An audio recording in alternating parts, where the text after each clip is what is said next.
Hello dear friends, welcome to Side Academy for CS. In this tutorial we will talk about for each loop.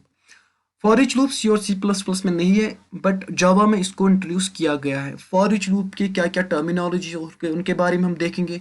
For each loop का क्या connection है dictionary से वो भी हम आज इसमें क्लियर करेंगे। थोड़ा बहुत वीडियो लंबा होने वाला है लेकिन इसमें एक्सप्लोर हम फॉर ईच बहुत ही अच्छे से करेंगे और हम इस पे एक प्रोग्राम करेंगे ताकि हमें इम्प्लीमेंटेशन पता चले कि इम्प्लीमेंट कैसे करते हैं हम फॉर ईच लूप अपने जावा प्रोग्राम में।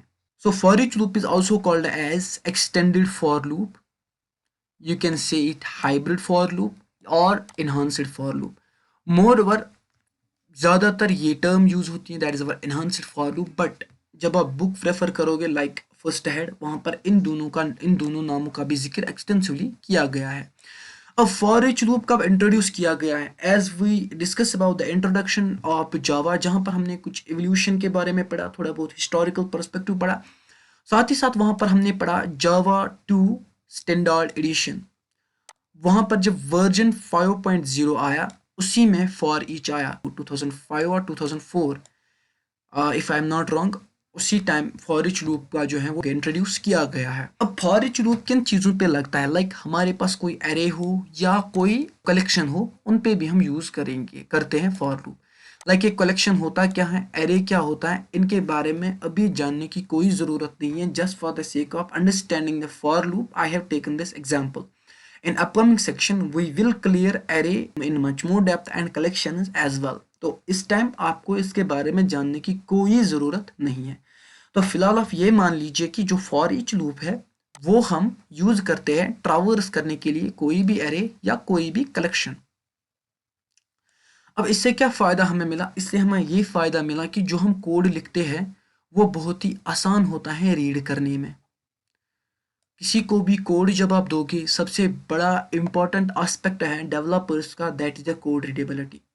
कोड रीड करना आया that means you have win the 50% battle of programming. Then we say that कि इसमें रिवर्स ऑर्डर पॉसिबल नहीं है। ये क्यों रिवर्स ऑर्डर पॉसिबल नहीं है ये हम देखेंगे जस्ट आफ्टर ए वाइल। फिलहाल हम बात करेंगे हमारा नॉर्मल फॉर लूप। जो हमारा नॉर्मल फॉर लूप है वो कुछ इस प्रकार का होता है।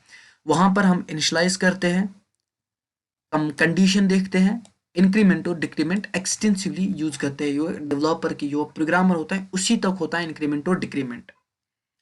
फॉर लूप तो हमने अच्छे से क्लियर किया हुआ है। अगर आपने वो वीडियो नहीं देखा है लिंक डिस्क्रिप्शन में है, वहां से जाकर आप उसको चेकआउट कर सकते हैं या मैं वीडियो आई बटन में रखूंगा, वहां से भी जाकर आप उसको चेक कर सकते हो। ये था हमारा फॉर लूप के थोड़े बहुत टर्मिनोलॉजीज। अब हम बढ़ते हैं फॉर लूप के सिंटैक्स के अंदर। फॉर लूप का सिंटैक्स कुछ इस तरीके से होता है जहां पर आपको डेटा टाइप, वेरिएबल, देन एक कोलन आता है जो कि सेपरेट करता है हमारे एक कलेक्शन को या एरे को with variable. Now concept begins right here. जो हम एरे डिक्लेयर करेंगे चाहे वो इंटीजर हो, कैरेक्टर हो या कुछ अदर टाइप हो, वही टाइप हमें यहाँ पे भी पुट करना है। अगर हम इंटीजर टाइप यूज करते हैं एज एरे तो यहाँ पर भी आपको लगाना है फॉर इंट। यदि आप कैरेक्टर एरे यूज करते हो तो यहाँ पर आपको लगाना है फॉर कैर। तो ये कन्वेंशन है एंड ये आपको फॉलो करना है ये प्रोटोकॉल। यहाँ पर आप इंट, यहाँ पर अगर आप फॉर एग्जांपल अगर आपने इंट एरे को डिक्लेयर किया है यहाँ पर आप फ्लोट यूज करोगे तो वैसा नहीं चलेगा। You have to follow the syntax, you have to follow the protocol. Now बात अगर करेंगे ये किस तरीके से डिक्शनरी से लिंक है। अब डिक्शनरी में क्या हम सिंपल सी डेफिनेशन पढ़ेंगे। डिक्शनरी में एक वर्ड होता है, उसका एक कॉरेस्पॉन्डिंग मीनिंग होता है। पहले इसको क्लियर करते हैं। अगर आपको वर्ड पता है तो मीनिंग ढूंढने में आपको बहुत ही आसानी होती है। अगर आपको मीनिंग ऑलरेडी पता है तो वर्ड ढूंढने की क्या ज़रूरत है। और ये कितना हेक्टिक रहता है अगर आपको मीनिंग पता है। फॉर एग्जांपल आपको जावा का मीनिंग पता है तो ये कितना हेक्टिक रहता है कि उस मीनिंग से कोई वर्ड ढूंढना, ये तो हेक्टिक होता ही होता है। बट ये मिनिमम चांस है कि आपको मीनिंग पता होगा, वर्ड ना पता होगा। और ये मैक्सिमम चांसेस है कि आपको वर्ड पता है बट उसका मीनिंग नहीं पता है। लिंक क्या है उसके साथ इसका। जैसे मैंने एक इंटीजर एक एरे यहाँ पर डिक्लेयर की। अब इंटीजर एरे में फॉर एग्जांपल ARR मैंने नाम रखा है। अब इसमें मैंने कोई इस तरीके से कोई एलिमेंट जो है वो डिक्लेयर किए हैं, फॉर एग्जांपल 1 2 3 एंड 4 एलिमेंट्स। अब यहाँ पर मैं लिखूंगा पहला element 4, then 5, then I will go for 2, then I will go for 1। अब एरे का इंडेक्स कहाँ से स्टार्ट होता है, वो हमें 0 से स्टार्ट होता है। ये हम एरे में अच्छे से देखेंगे, 0 1 2 3। आप समझ लीजिए ये हमारा वर्ड है, ये इंडेक्स हमारा वर्ड है, और ये जो एलिमेंट्स हैं ये हमारी मीनिंग है। समझ आ रहा है डिक्शनरी से क्या इसका रिलेट है। जहां पर आपको वर्ड पता हो, इंडेक्स पता हो, तो आप एलिमेंट्स का आराम से ढूंढ सकते हो। आप एलिमेंट्स आराम से ढूंढ सकते हो, आप मीनिंग उसका आराम से ढूंढ सकते हो। अब मैं इस पे फॉर अगर यूज करूं, फॉर मेरा एरे किस प्रकार का है, मेरा एरे इंटीजर टाइप की है, तो इंटीजर यहां मैं यूज करूंगा। अब कोई वेरिएबल दूंगा जहां पर मैं इन सारे वैल्यूज को स्टोर करूंगा, और साथ ही साथ एरे का नाम जो कि मेरा एरे है, ARR। आई होप ये क्लियर हुआ होगा आपको। अब ये एरे जो है ये इस इंडिसेस को पॉइंट करेगा, इन वर्ड्स को पॉइंट करेगा। इस इंडिसेस में जो इनके कॉरस्पॉन्डिंग एलिमेंट हैं, जो उसके कॉरस्पॉन्डिंग वैल्यू है, उनको वो शिफ्ट करेगा इस एक्स में। That is why data type important है यहाँ पे। अब जब 1 की बारी आई तो 1 यहां पर है, ये इंडेक्स कहां पर चला जाएगा, ये इसको पॉइंट करेगा, लेकिन जो इस इंडेक्स पे एलिमेंट है वो यहां पे शिफ्ट होगा। अब अगर हम यहां पर एक एक्स की एक फॉर एग्जांपल एक डेमोन्स्ट्रेट करेंगे, एक्स सबसे पहले क्या आएगा, सबसे पहले 4 आएगा यहाँ पे, देन हमारा 5 आएगा, देन बढ़ता जाएगा ये 2 तक। 2 किस में आएगा, 2 इसमें आएगा, लेकिन ये यहाँ पर 2 शिफ्ट नहीं करेगा, रादर जो वैल्यू 2 पे है वो x में शिफ्ट करेगा, वो हमारा 2 है। देन बढ़ता जाएगा 3 तक, 3 पे जो एलिमेंट है वो यहाँ पे शिफ्ट करेगा, तो ये आएगा x का एलिमेंट। डिक्शनरी से रिलेट ये है कि जहां पर आपका वर्ड है वहां पर आपका इंडेक्स है, और इंडेक्स की मदद से आप इन एलिमेंट्स को ढूंढ सकते हो और 1 बाय 1 इस वेरिएबल में शिफ्ट कर सकते हो, और आप आराम से इसको प्रिंट कर सकते हो उस वेरिएबल को। फिर एरे की जरूरत नहीं, फिर हमें इसको प्रिंट करने की जरूरत नहीं है, क्योंकि ये एम्प्टी रही है, नल, खत्म, empty.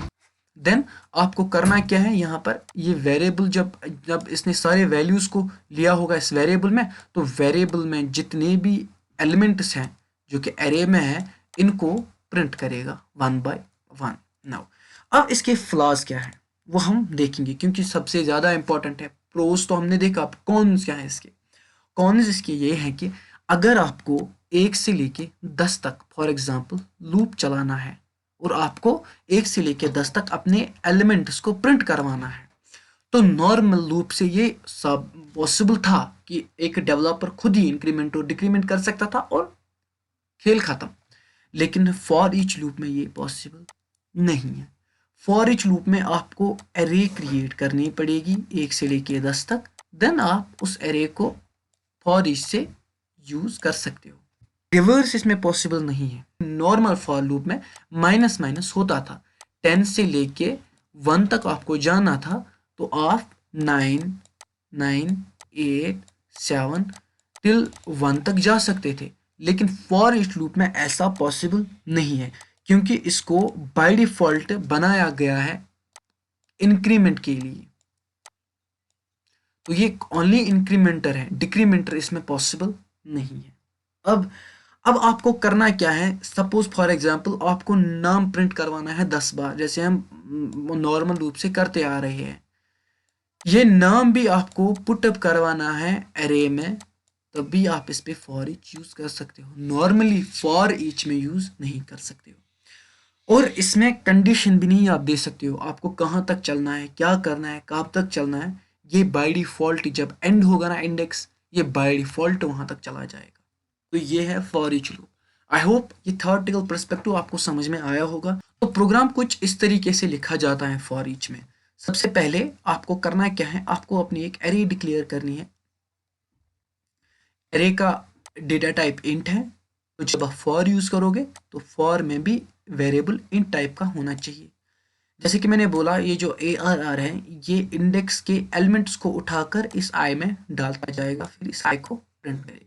Now we will move towards our VS Code and we will do a program just for the sake of clear understanding कि चीज़ें कैसे वर्क करती हैं। Now after opening the VS Code मैंने एक skeleton ऑलरेडी क्रिएट किया है, तो यहाँ पर हम सिंपल सा अपना प्रोग्राम करते हैं। तो सबसे पहले हम क्या करेंगे, सबसे पहले हम एक एरे को डिक्लेयर करते हैं, देन इसमें हम क्या एलिमेंट रखेंगे, 1 1 2 3 5, ये एलिमेंट्स हैं हमारे। देन हम क्या करेंगे, इसमें हम सिंपल सा एक फॉर लगाएंगे, यहाँ पर लगाएंगे इंट डेटा टाइप हमारा, एक वेरिएबल जो कि इंटीजर टाइप है, देन हम एक कोलन लगाएंगे जो कि फॉर का प्रोटोकॉल है, then we will go for our array name, then what we will do, we will simply go for sysout, hit enter, then print I. तो इसको हम रन करते हैं, तो आप देख सकते हैं 1 2 3 4 5 अच्छे से प्रिंट हुआ है। आई होप आपको ये क्लियर हुआ होगा कि फॉर लूप कैसे काम करता है और इसको कैसे हम इम्प्लीमेंट करते हैं अपने प्रोग्राम में। तो मिलते हैं आपसे नेक्स्ट वीडियो में, till then thank you, have a nice day to all of you.